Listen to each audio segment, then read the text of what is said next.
right now. Hopefully it's recording. Okay. So the wiki, I have the wiki up on the screen, so you should be able to see my screen.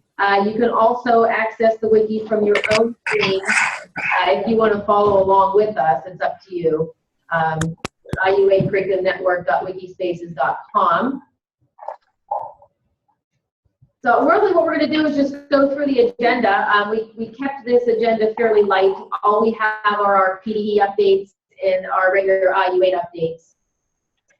Because like I said, it's May. I know you all have a lot to do, and we just kind of wanted to give you the information and be done. So we probably shouldn't take a whole lot of time this morning to go through everything. So we'll get started. The first thing that you can see, we wanted to share one of our events, our Connects tournament, our Connects competition, which was, what, a couple weeks ago? March 17th. And we have a video.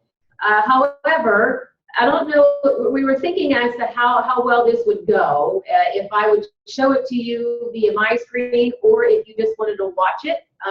If you just wanted to click on the link on your own screen and view it, it might be easier to do that, because we were getting some feedback earlier whenever I played it from my screen and then shared it out to you. So I see Eric. Eric, do you have the video up on your screen? I do not. Okay, I didn't know how that would work. Okay, this is what I'm going to do. I'm going to try to play it from here, and we'll see how it goes. It's really only a 2-minute video. This really just captures the highlights of the competition. You can see the kids; they were so excited. It was a great event. So let me give this a try.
Okay.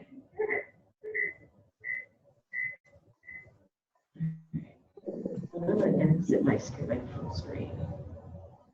Okay. How did that sound? Did it sound okay? Coming through? Okay, good. So Matt can share a little update on that a little bit later, but we just wanted you to see some of the highlights from that event. It was a great day, and the kids had a great time, and it's always exciting when we have a chance to interact with all the kids across the IU in that kind of a capacity. So we just wanted to share those highlights with everyone. So now to the fun stuff, PDE updates. Not a whole lot right now. I did want to start with ESSA, and I attached a PowerPoint, and I'm going to open that up. I'm not going to go through every single slide because there's a lot of detail within this. So I just kind of thought, you know, when you're laying on the beach this summer, you can go through the FAQs, all the information that we have on ESSA right now, which is Every Student Succeeds Act. So I kind of, just so you all are aware that this bill does not go into effect until the 2017-2018 school year. So next school year, 2016-17, that will be our opportunity to kind of get our feet wet. And PDE will then have an opportunity to kind of take the, what's in ESSA and make those changes and make the adoptions that will apply here in Pennsylvania. So nothing will be changing officially until 17-18. There is a YouTube, I'm not going to show it today, but there's a YouTube video. It's like 10 minutes, and it's through the Alliance for Education, and it pretty much just gives you a summary of ESSA. If you just kind of like to watch, you just want to view the updates via that way, you can do so, because I'm not going to show it here. And then on the following slides, it takes each of the main components under ESSA, the standards and assessments, and what does that mean for Pennsylvania, or what are the requirements through ESSA stating in terms of standards and assessments. They must be aligned to challenging academic standards. States must continue to test in English language arts and math in grades 3 through 8 high school. So these are just the highlights of what remains in effect, or what will be in effect through ESSA. And then once Pennsylvania takes all of this information and adopts it into our own language, is what remains to be. That's what we'll have to wait to see what happens. But this is really the highlights, and you can see it in terms of the accountability and school improvement. What are the changes there? And really, there's a lot of, they're shifting the responsibility for the design, for the implementation, and the makeup of the accountability system to the state level. So they're really allowing states some more flexibility in terms of accountability and school improvement. Educator evaluation. ESSA removes the federal oversight as to how educators are evaluated. Once again, keep in mind that we do have Chapter 4, and whatever's in the language in Chapter 4 does not change our educator effectiveness system as we have it now. Now that doesn't mean there couldn't be modifications made, but anytime there's a law, it's not easy to make any changes once a law is in effect. Then we have, these are all of the programs under ESSA, all of the federal programs. And on the following slides, you'll see that each one is defined a little bit more. So we have Title I, which is obviously improving academic achievement of the disadvantaged. We're all familiar with Title I. Title II is preparing, training, recruiting highly qualified teachers. That's the professional development aspect. Title III is language instruction for English learners. Title IV, 21st century schools. Title V, flexibility and accountability. Title VI, Indian, Native American, and Native Alaska Native education. Title VII, impact aid. Title VIII, general education provisions.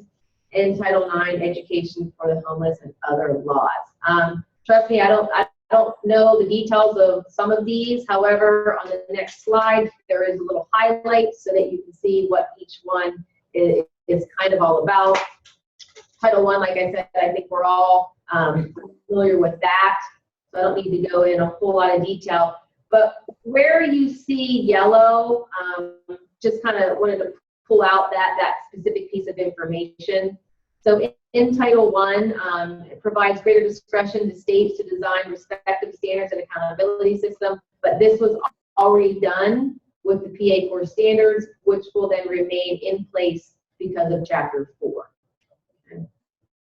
And then other information through Title I, obviously AYP is being replaced with state established benchmarks. Currently we have PSSA and Keystone exams. However, looking for modifications to adapt that graduation requirement.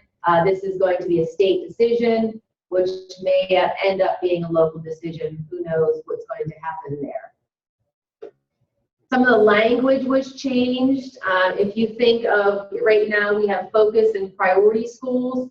So if we look at our the support and the improvement that's focused on the lowest performing 5% of schools, this is still being defined. However, at the moment, the lowest performing 5% of schools are going to be called comprehensive support and improvement schools, or CSI. and then the current focus schools will be called Targeted Support and Improvement Schools, or TSI. So the language is going to change from the priority and focus to what you see here, the CSI and the TSI. And then school-wide, Title I schools must amend their plans to reflect ESSA school-wide requirements by June 31st, 2017. Once again, we do have some time until that comes into play. So more information will be coming, but these are just some of the highlights and some of the language that will be changed. Title II, the one thing I want to highlight here is that Title II under ESSA eliminates that highly qualified teacher requirement and requires teachers working in Title I programs to meet applicable state certification and licensure standards. So HQT, however, requirements will still be in place for special education paraprofessionals, and they must follow the guidance from the CSPG 101.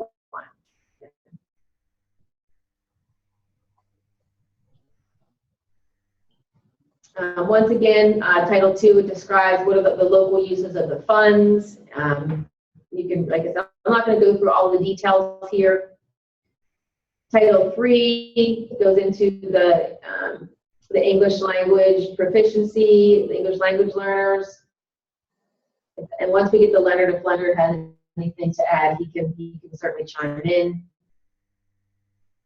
And once again, I'm not going to go through all of this. You can when you have the time, take a look at more of this information. It does talk about the testing and opting out. However, ESSA will defer to state and local policies regarding testing and opting out of assessments. There's some language there. There's some information on the Uniform Grant Guidance, or the UGG. If you have not heard of UGG, which I'm sure you probably have, especially those who work with the federal program side of things. There's some more information here on the Uniform Grant Guidance, which is UGG. There's some links for your knowledge. And some additional thoughts on ESSA on the following slides, and I'm not going to go into detail. So there's more information, there's links throughout. Feel free to take a look at this in more detail when you have an opportunity, but I at least wanted to provide you with some information that's not in 10 to 15 pages worth of information. Any questions? If you do, just feel free to chime in, unmute yourself, and just ask.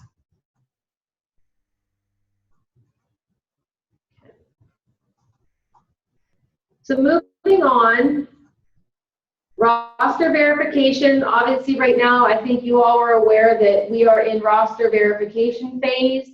The preview phase has already ended. And right now we are in the teacher verification stage, and you can see the dates there. There was an email sent out on Monday of this week indicating the information of the teacher verification phase. Then the next phase will be the school administrator verification phase, and there will be an email notification sent out on that Monday, May 30th, to whomever is designated as your go-to person for roster verification. And then the LEA district verification stage will be June 11th to the 24th, and an email will be sent out Monday, June 13th. So, I mean, the communication is certainly flowing here. Just make sure you're aware that this is very important to have all of this information in. Once a district submits their roster to SAS EVAS, that's considered final. Just so you know, so no rosters can be returned to LEAs this year. And LEAs, it says, we were told to let you all know that you should wait until the end, or at least near the end of the final district LEA verification phase to submit your rosters. They don't feel that there's any benefit to submitting early, because if waiting until the end, you may discover that there were some errors or some information that you were not aware of. So just wait until the very end of the phase to submit your final roster.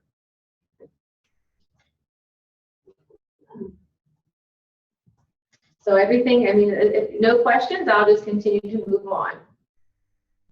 Comprehensive planning. So phase 2, so for those of you in phase 2, special education plans were due on May 1st. So hopefully phase 2 schools, you were able to adhere to that deadline.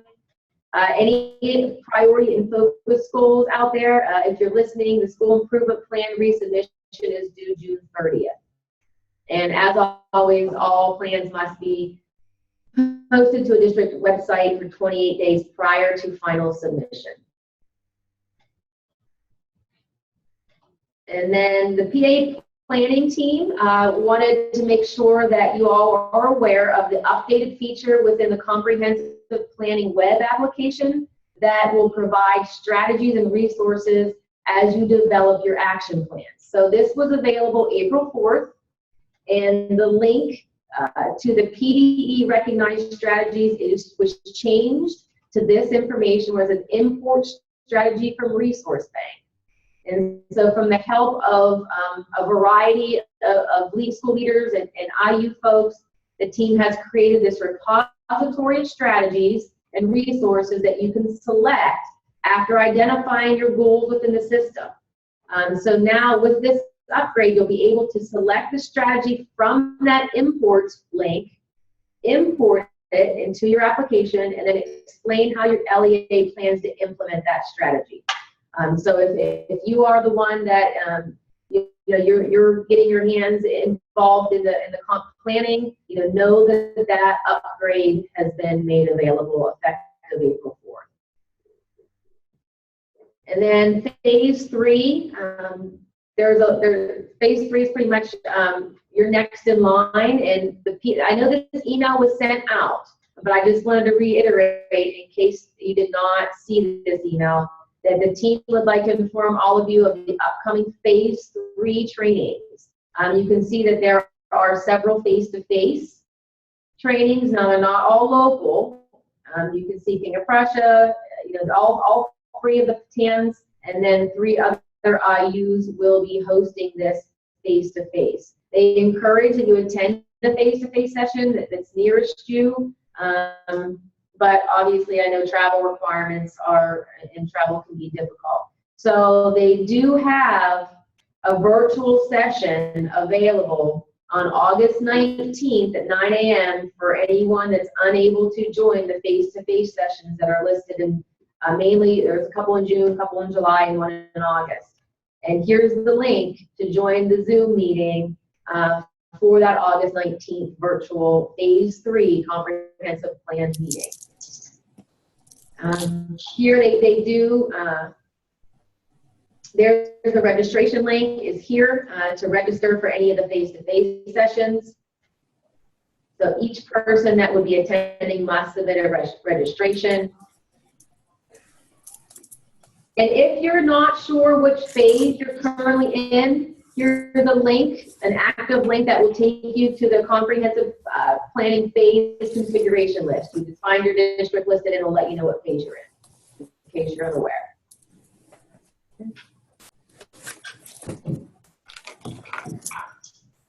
And then as always, the comprehensive planning team, they host virtual office hours every 2 weeks. And here's a link if you would ever want to connect with them during those office hours.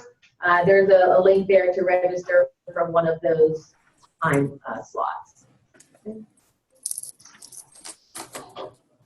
Next, we have information on the early warning EWS, or the early warning dashboard system. And it's a voluntary free tool that is available through the Commonwealth.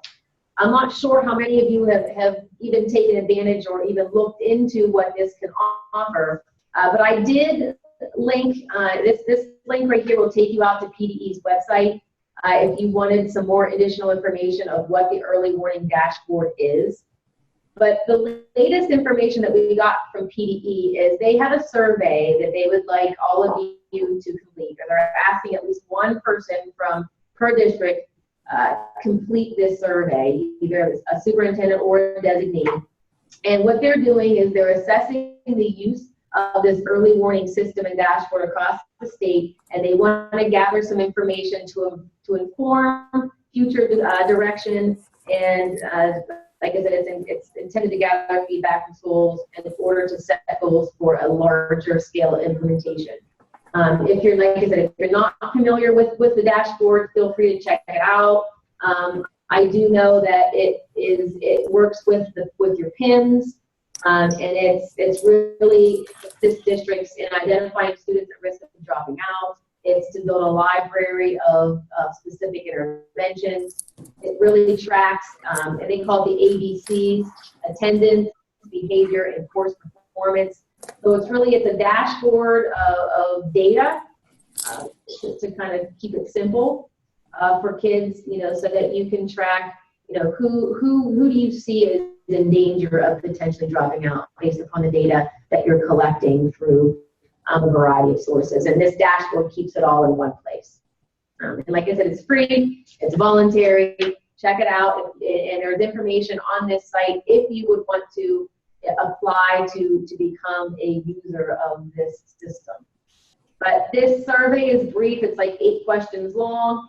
It just asks for some brief information from you, even if you have interest in potentially utilizing this service from PDE. So if you can, check it out. Try to get somebody from your district to complete the survey. Shouldn't take too long. I took a look at it this morning, and like I said, it's 8 questions. Okay, so that's really all of the PDE kind of updates. Do we have any questions at this point? Any clarifications?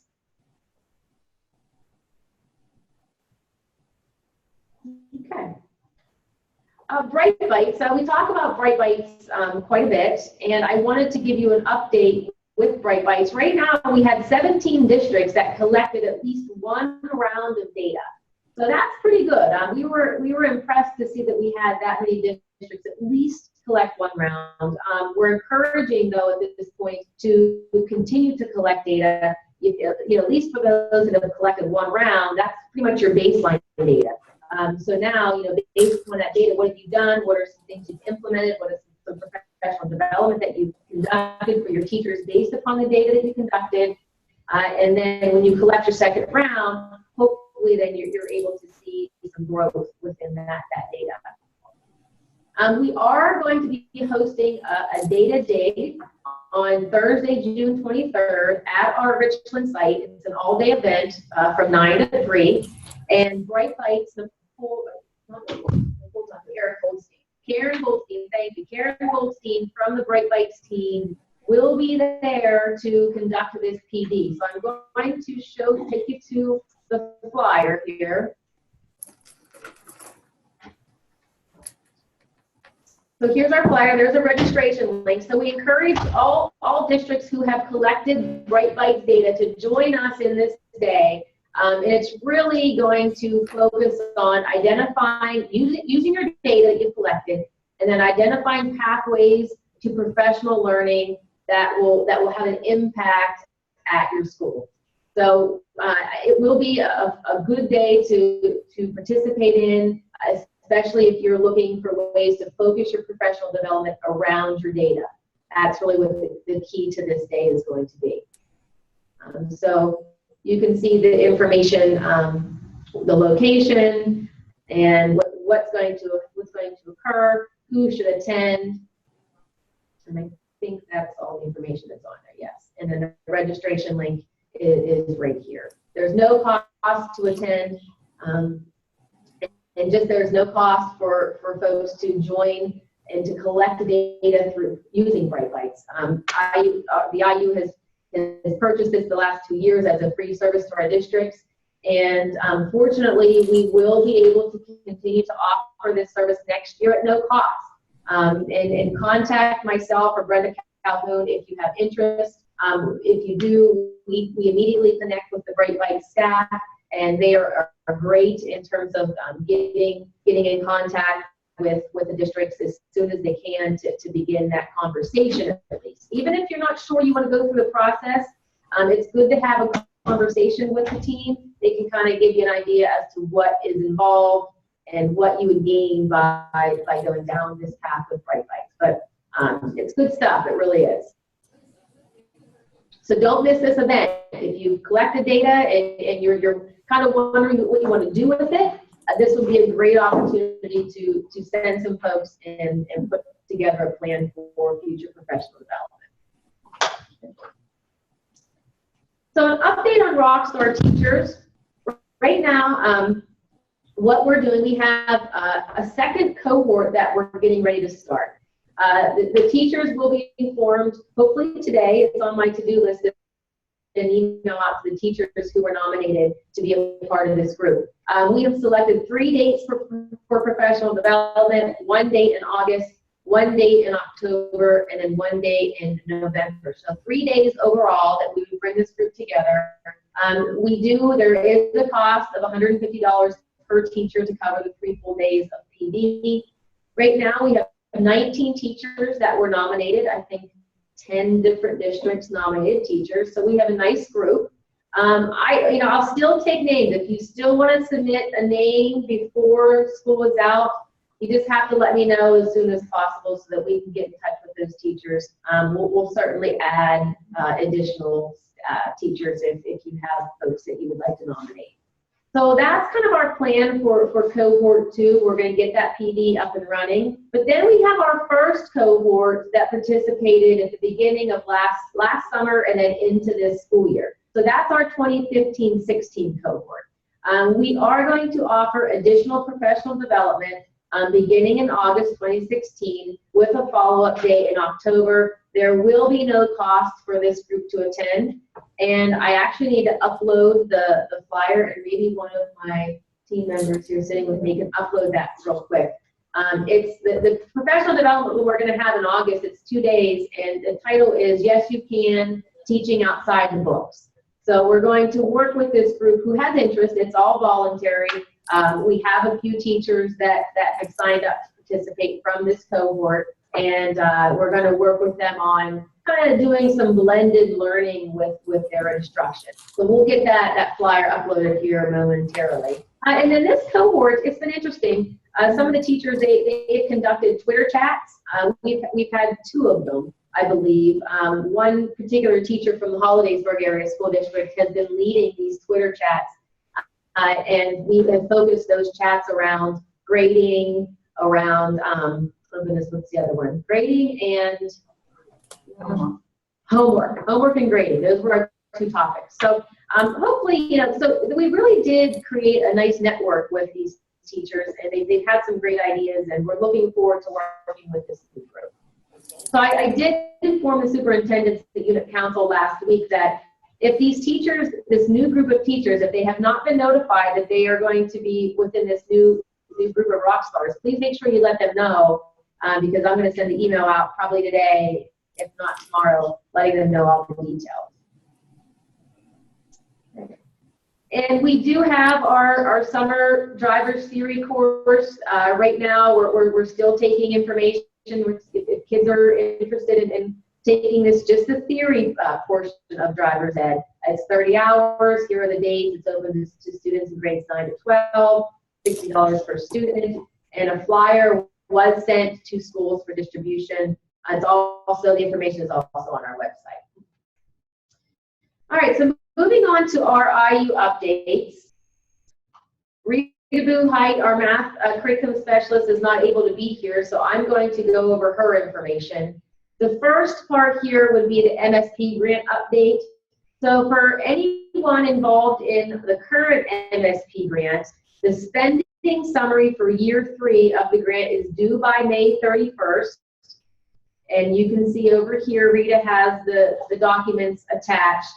Money must be spent, though, by September 30th of 2016. So we have to have your spending summary, what you're going to spend the money on, by May 31st, but then you have until September 30th to actually spend that money.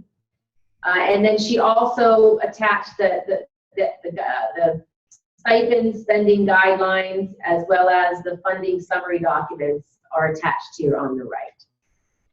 And then the new MSP grant, we've completed and we submitted the proposal for that grant. It was due about a month or so ago. We are still waiting to hear from PDE whether or not we were awarded this grant, and as soon as we know, we will let you know. We were supposed to know by last Friday, so go figure. It's almost a week, and we're still waiting. I think Rita emails PDE on a daily basis, and so we'll keep you posted. But just so you know, this information is important. Your spending summary must be submitted by the 31st of May. We are offering a STEM summer camp. This is the first time that we're offering this camp. So for grades 4 and 5, we have a dash and dot. It's a coding type program. And then for grades 6, 7, and 8, we have Lego Mindstorm. And so you can see the STEM camp flyer is attached on the side here. We did send this out already to schools, but we're asking if you can potentially post this flyer on your website and or Facebook page. If you haven't already done so, we would appreciate that. Both camps will be held at these locations. So June 27th to the 30th, both camps will be offered at the Greater Johnstown CTC. It's 8:30 to noon. And then in August, we will have both camps offered again here at PAIUCC in Altoona. Once again, 8:30 to noon. And the registration deadline, I think that should say May. It says March 27th. That should say May. We'll fix that. So that register, they still have some time to register. Maybe change it. I didn't catch it. Yeah. Okay. And just so you know, we did have some questions from parents. They wanted to know if the students get to keep the dash and dot little robot or any of the Legos, and the answer to that is no. However, the teachers who will be working at our camps will be able to utilize those within their classroom, and we're hoping to have some sets available that we can loan this out to schools. So we'll keep you posted on that as well. And then Rita also has her IU8 Math networking meeting date scheduled for next school year. You can see she has one in September, October, January, February, and March scheduled, and they are 9 to noon at the Altoona office. So you can pass that information on to any of your math teachers if they want to join in on those meetings. You don't have to come every single one, but if they would like to attend, please let them know those dates have been selected. Okay. All right, I'm going to now have Brenda Calhoun provide her updates. So Brenda, take it away. Hello there. An email did go out about this recently, the iOS event. We're pretty excited to see how this works because there are a lot of comments from districts about how iPads are not really that friendly for what they need to be doing in classrooms. But with the new update, we're hopeful that they really made some changes. We're excited that they are coming to our Richland office on June 7th, as you see on there, to give us really an Apple version of what this new iOS is going to do for education. So I hope that you can join us. That email did go out. Registration is through Apple, so they're keeping us posted on people registering. I think it's going to be a really eye-opening event. And the other thing that I wanted to mention to everyone is that Discovery Education renewals are due on Monday, if at all possible. I've received quite a few, so we really appreciate those of you who have gotten that to me. Even if you're not renewing, which is perfectly fine, if you could just even shoot me an email, you don't even have to do the form, just so I know that you're not interested and I don't hear from you in the middle of September when your teachers come back and don't have access. And then we have to go back and do another renewal. So if you could possibly let me know one way or the other about that by Monday or even next week, just before you really shut your doors for the summer. And if you have any questions about whether I have yours or not, just let me know, and I will certainly go through my files and let you know. That's all for me. Good, thanks, Brenda. Okay, Matt Daniel will talk about student programs. Just a real quick wrap up of the school year with our student programs here. Scholastic quiz, I don't know if the districts were aware, we had a playoff between the West Central League, which would be the Cambria and Somerset counties, and they competed against the Bedford-Blair League, which was obviously Bedford-Blair County. Altoona School District played Westmont, and Altoona actually advanced to the state competition this year. Harrisburg. So congratulations to them. Next year, we're looking for another good turnout with the number of participating districts. So if you're a district that would like to be involved and you are not, please get a hold of us, and we'll like to get you on the schedule. For reading competition, just an update, the fall competition for the 2016 school year will be November 15th and November 17th at the Bellwood Annis Middle High School. Star Lab, we are actually wrapping up the school year with the Star Lab. It's in Somerset this year. Again, as I mentioned in past curriculum network meetings, if you are a district who's interested in use of the Star Lab, for the next school year, please contact me here towards August with your interest in it. We'll go over some dates that you might be able to use the Star Lab. Computer Fair, we typically have it at Penn State Altoona. We are currently looking at possibly moving to a more centralized location, maybe on the UPJ campus or the St. Francis campus, somewhere a little bit closer for those districts that are in the southern Somerset County area. It takes quite a while for them to get to the Altoona side, so possibly looking into that. The Science Fair, again, was a success at Forest Hills Middle School. We had a great turnout. Both Computer Fair and Science Fair nearly doubled in participants over the last 2 years, so that was excellent. As well as the Connect competition, as you saw in the video. If your district was a part of that, you're aware of the event and how it turned out. But if you haven't participated, you'd like more information on that as well, please by all means get a hold of us. It's a great competition. The kids really had a good time. And yesterday we concluded the school year with our Math 24 competition. It was held at the Greater Johnstown Career and Technology Center. 19 participating districts out of 35, which was pretty good. And again, we had some pretty good media coverage, and the students had a good time. It was a success. So again, if you weren't involved in that and would like to be, need more information, just get a hold of us. And then I know that nine students, 3 from each grade stands. We had 3 kids from the 4 to 5 age group, or 4th, I shouldn't say 4 to 5 age, 4th to 5th grade. 3 students from 6th grade and 3 students from the 7th to 8th grade.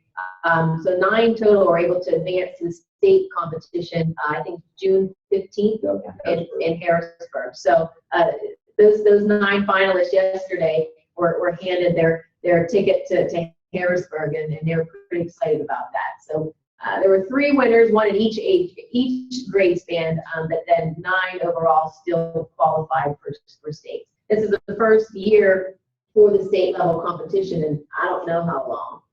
It's a very long time. So really, Math 24, the challenge is it's coming back strong, and we have a lot of great feedback from the event yesterday. A lot of teachers were very thankful for hosting this event.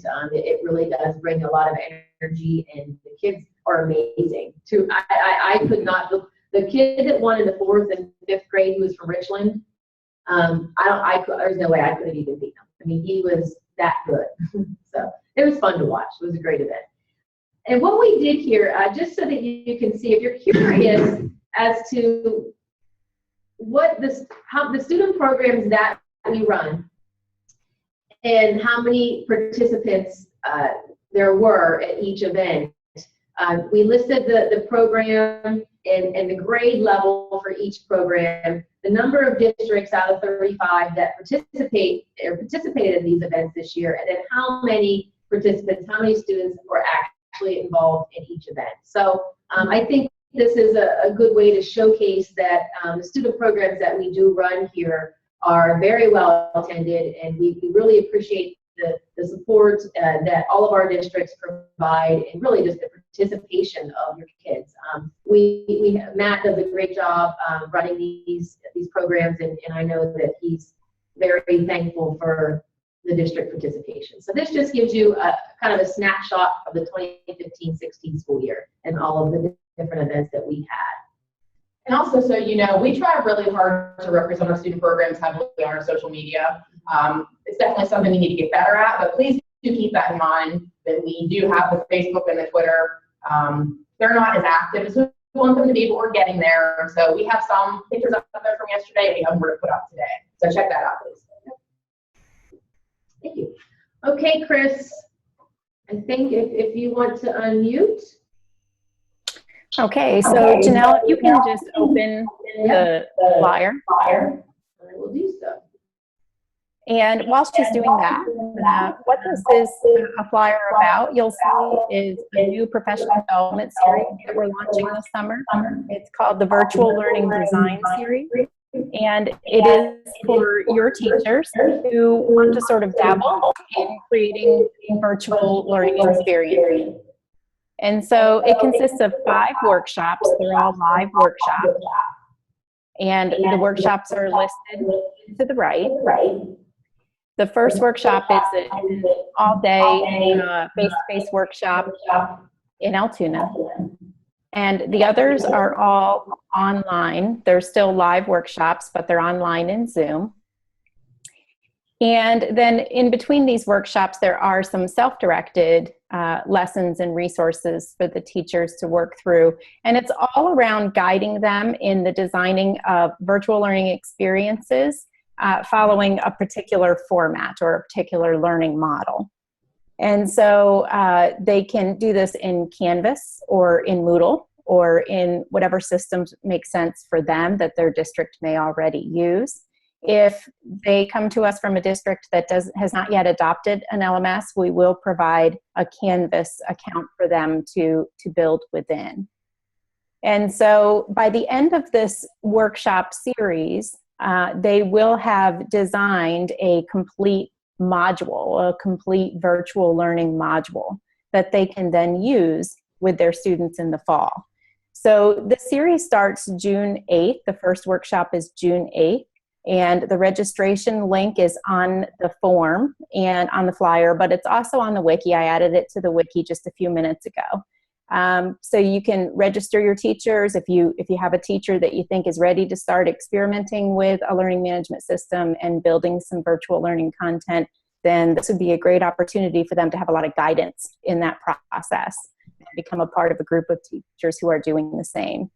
And since these are all live online workshops, if there's a schedule conflict, so if you have a teacher who can attend or is interested, but has a conflict on one of those dates, they will all be recorded. So they can watch the recording if the scheduling is an issue for them. So we want to make it as accessible as possible for them.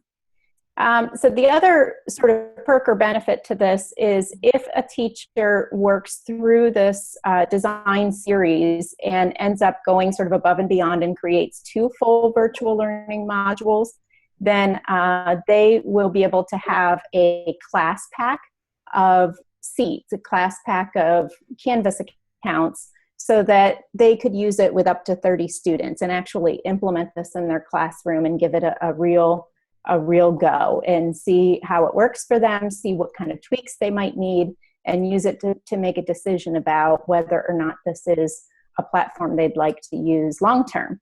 So it's a good way to experiment, like I said, with a lot of guidance and a lot of support along the way. It's those 5 live workshops and 4 self-directed lessons between each workshop. And so I'm hoping you'll pass this along with your teachers, share it with those that you think may be interested.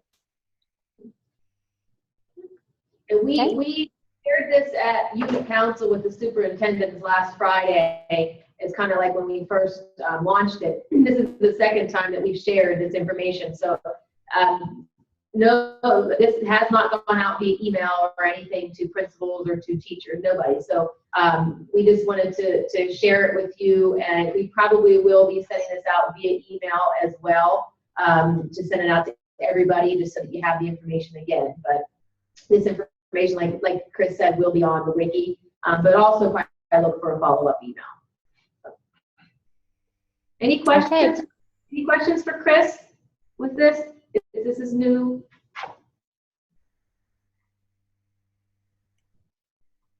Okay, thanks, Chris. Okay, you're welcome.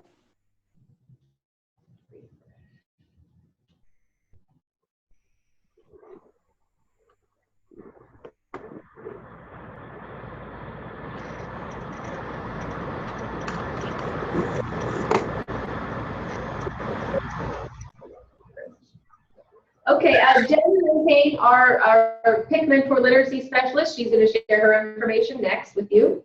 Okay, just some updates from PIC. Had a very successful year with our instructional coaches. Currently, we have 43 coaches that participated in PIC from 19 different school districts. Very excited next year that Somerset and Greater Johnstown will be new to PIC, adding coaches. And Wimber, who is currently a part of PIC, will be adding an additional coach. So below you can see we meet monthly for PLO meetings. The dates are scheduled there. We will also be having some summers, letters, professional development opportunities. The first one is in June. That's the early childhood module that will be in the Evansburg office. There is no prerequisite for this module. Module 2 will be held in the Richland office. Module 1 is a requirement for this one, as well as Module 3, which will be in our Altoona office. We will also be bringing John Collins back next school year for a writing initiative. Very successful turnout for him this year. The dates are listed there. The first October 24th date, that is the introduction to Collins writing, and that is a prerequisite to attend the other 2 dates. He will also be coming to do a day on informative and TBA writing and argumentative writing. All of those will be at the Altoona office from 9 to 3. We are currently working on bringing a John Collins associate to come in and focus on K-4 writing. We're working with her right now, and those dates should be established very soon. Those are all 2016. Those up there. Oh, yeah, Oh, yes, I'll show that one. this should be 2016. Yeah, We'll they fix are that. 2016. Thank you for that. And Jen will also add here of this being a prerequisite. Yes, okay. Add that just so you don't forget that information. Okay, Melinda is here with us. She's our Open Campus Initiative Program Director, one of her hats that she wears. So Melinda has just a few updates to let you know as to what's going on with Open Campus. Hello, everyone. Just wanted to let you know, as of yesterday, IUA is now partnered with Adventum, and so that's going to bring additional discounts to all school districts in IUA, not just the Open Campus. So I wanted to make sure everybody knew that. You will still contact your Adventum representative. They will be handling all of the products. That way, there are discounts for new products that you would want to obtain through Adventum. We will also be getting we will have the Arts Anywhere curriculum that was showcased at the last curriculum meeting, and we will have that available through the Open Campus. Please contact me if you need some more information on that. Virtual high school, the pricing list that was established by the Open Campus group on the meeting that they had in May does not list a discount for virtual high school courses, but we're able to work something out since then. So if you are interested in some virtual high school courses, please contact me. The updated pricing sheet, any vendor information, and all course listings are available on the IUA Campus Open Campus website, and I have the link there anyway. And that's all I have as far as updates. Okay, thank you. All right, thanks, Melinda. Pat Mulroy, are you out there? I am. Thanks so much. She's there, great. Pat is another one of our virtual learning specialists, and she is working on our World of Language initiative, a World of Learning with a focus on the world languages. So she has some information that she wants to share. I'll open that up for you. Thanks, Janelle. And some of you may or may not have heard about our World of Learning Institute. And what we're hoping to do, and Janelle just asked you to slide up the slides there, is really trying to provide alternatives for you when you don't have a world language teacher, or if you want to offer things that are not available in your district to expand your students' opportunities. And if we continue sliding up, you'll see that we do work with great teachers who provide lots of relationships in an online environment. We're going to be using Zoom like you are here, so students will actually be able to see the teacher and interact with the teacher, and they'll also be able to interact in Zoom on the whiteboard and do collaborative and engaging activities. And in the next slide, you can see that we have a variety of ways that we can offer the program. It can be synchronous, where the students meet with the teacher several days a week. It can be part synchronous, where they might only meet once a week with the teacher and then do activities in an online course. Or some districts in the past have looked at a completely asynchronous model, which we do not recommend for world languages. It's really much better to have the interaction with the teacher when they are in that classroom. So when you're ready, and Janelle, just one more slide up, if folks need world languages, we have a variety to choose from. We have Spanish, French, German, Japanese, Arabic, Chinese, Latin, and Russian. And the teachers are busy preparing outstanding courses. Chris Davis, who just spoke to you recently, is worked with some of these or most of these teachers in professional development. So they are great online teachers. The courses are engaging and they're really a lot of fun. So if you'd like to know more about it, you can email me or call me. And I believe on the next slide is my information. 2 events that we will be announcing and will probably come to your email shortly. We're going to do some 2-week summer camps. We have teachers in Russian, French, and Spanish who are interested in doing a 2-week summer camp to show you just what they look like. If your students are interested, we'll have more information probably next week coming out. And then finally, beginning June 6th, every Monday night from June 6th through the end of June at 8:30 at night, we're going to offer MOOC, a massive online course. And that MOOC will be free. And that will also be a way for schools and districts to get an opportunity to take a look at what the world languages look like in an online environment. So again, look for those emails. And if you have any questions, please don't hesitate to either call or email me in the coming weeks. So if there's no questions, that's all I have. And thank you, everybody, for your time today. Thanks, Pat.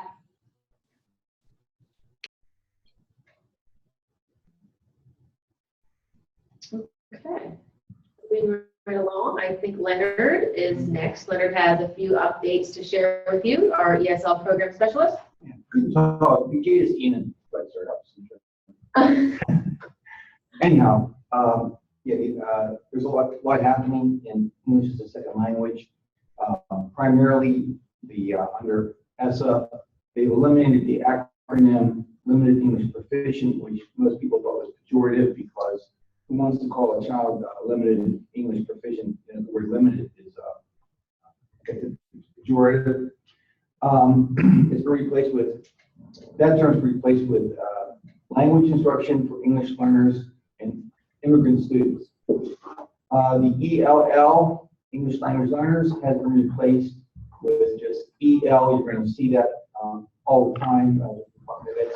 That's the only term they're going to use is EL. ELL is history. So, as well as the federal government. The website, I put a website in there, Rosetta Stone. I'm not endorsing Rosetta Stone. We don't endorse anything, but they have a lot of neat stuff, lesson plans, articles on Rosetta Stone, and it's all free. You sign up for a free newsletter, and it'll come right to you. And I'm sure you'll find things on there you can use. Anyhow, the new Beta Access Placement Test, you probably thought it was new last year. It's going to be new. It's been updated, and it's going to be, they're not sure, pencil and paper, online, or a combination of both. And they anticipate the new version will be August 1st. As you know, the WAPT, or Beta Access Placement Test, is the screener for the English language learners who are identified through the home language survey. And until that time, until they come up and say, here is the new WAPT, we are still using the current version. And do not take the administrative approval test yet. Those who are anxious to take that, please wait until September 1st, because you can take it now if you want, but it won't count until after September 1st. So just wait until that point in time. Title III is still in effect for now. It's a I'm looking for the right word, but it's being transitioned out to Title I. English as a second language will be entirely under Title I. And I'm just channeling the information I was given to by PDE at the last telephone conference we had. They said to expect Title I to be more in-depth, more overall ESL monitoring of districts, and I'm quoting them word for word, more ESL monitoring of districts, charter schools and cyber schools to meet state and federal law, especially in reference with students with ELs, with disabilities, and that's pretty much, like I said, a quote from them. Much more emphasis on communication with parents in their preferred language. So what PD expects all districts, charter schools, and cyber schools to use the current and new communication with parent guardians. They're going to add 50 new parent communication documents to the Transact site. If you're not sure how the Transact site works, please just email me or call me. I think most of you know that site. The Pennsylvania Department of Education pays $6 million a year for that site, and they want it used. They really want it used now that the federal government is breathing down their neck on it. So, and it's free. Okay, there used to be a rumor that you paid for it, but it's all free. Every document that you can think of is on there in many different languages, and of course English. And they're all legally, the legal people of PDE have all okayed them as being perfect. I know many schools have actually adopted that document in lieu of their own. August 1st, there's going to be new and updated exit criteria. They didn't go into too much depth on that, but as you may know, a student has to be properly exited from English as a second language. Just a reminder, EL is not properly exited by September 1st. Must remain in ESL classes for school year 2016-2017. I usually get calls around September 30th or something like that. We forgot to look at this child. By then it's too late. So if you need help with that, let me know. They've added a lot of new ESL information and lesson plans to SAS. There's been a request for more of that kind of stuff on SAS, so check it out. ESSA expects that PDE, a lot of this pressure is that we're going to get is coming from pressure being put on the Pennsylvania Department of Education. So PDE wants to involve all educators in ESL. That means content teachers, administrators, counselors. In return, these educators will in return work with PDE to meet ESSA expectations. So in the past, ESL information basically was mostly for just ESL instructors and administrators, and that's not so anymore. I'm quoting PDE reference to ESSA here again. The WIDA access test scores will be available by June 6, 2016. If you need help interpreting those scores, I can help you with that. They're looking at any ELs who have been in ESL instruction for more than 5 years. They're going to start looking at what you can do to help them. Although it's 5 to 10 years for many children, but they're looking at that as a benchmark time. Schools that have not completed the annual LEP report, I really thought somebody was going to have a stroke on the other end of the line from PDE. Many schools have not completed the annual LEP report. If you haven't done that, please contact me so you're not in default. These schools, and just again quoting PDE, will face increasing and ongoing pressure to complete the report up to and the possibility of withholding state and federal funding of programs, because they can do that. If you're in default on a report, they can just say, well, until you get the report done, we're withholding state and federal funding. So, and an important thing here is, I often get calls on this, all districts, charter, and cyber schools complete this report, whether they have ELs or not. I often get a question like, well, we don't have any. I understand that, but it's not my call. PDE wants the report done, whether you have 0 or 1,000. We made improvements to the WEED access testing, including a certification through DRC for a site technologist. So every school is going to have a site technologist who has a certification to set up the online access testing. And one quick thing here, on the WEED website, they have brand new can-dos. They have one for early childhood. As you may or may not know, we do test pre-K children. And below and on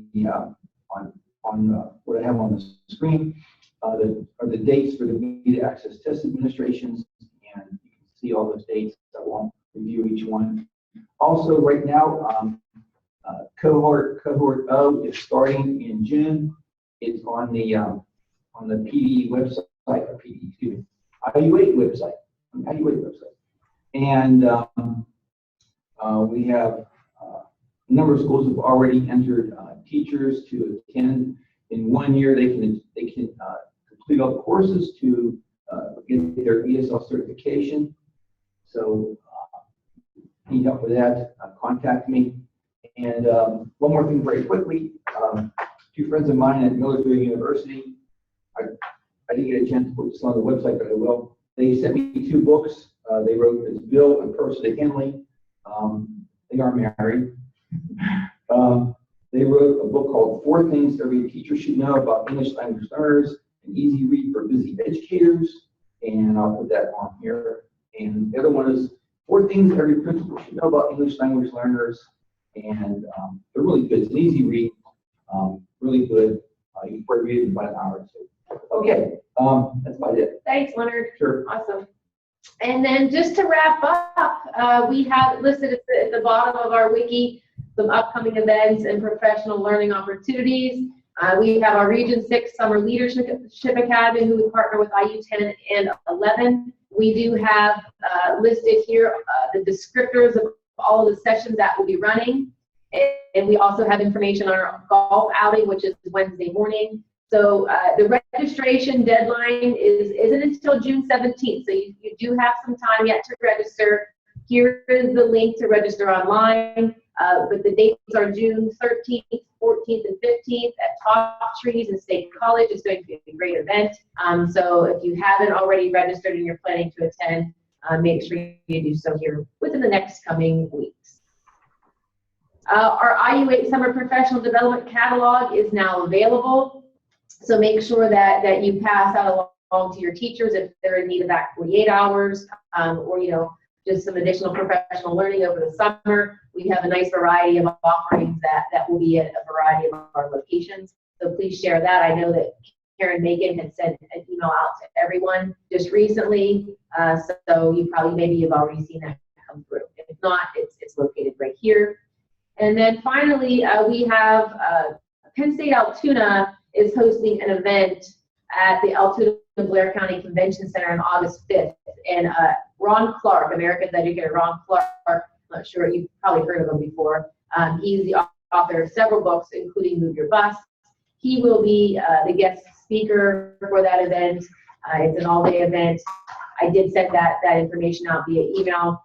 Once again, if you happen to miss that or you did not get that information, here's the flyer with additional details and how you might register. I actually did register to attend. It's on a Friday, and I've heard good things about him and his speaking, and so I'm anxious to check that out. So, okay, I believe that's all that we have. As you all do, share this information back, at staff meetings when you get together with your teams. If you have any questions, you know where to reach us.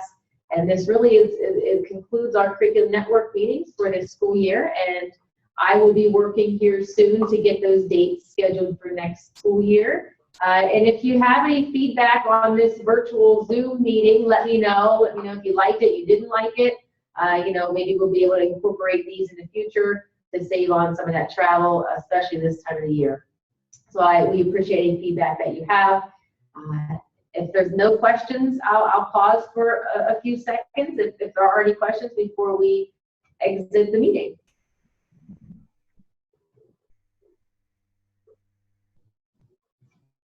Thanks, guys, very much. Thank you. Okay, thanks, Eric. Appreciate it. Okay, we are going to end the meeting. And like I said, thank you very much for joining us. And I'll be sending out a recording link. Hopefully it worked. I'll send that out today at some point. So have a good day, everyone.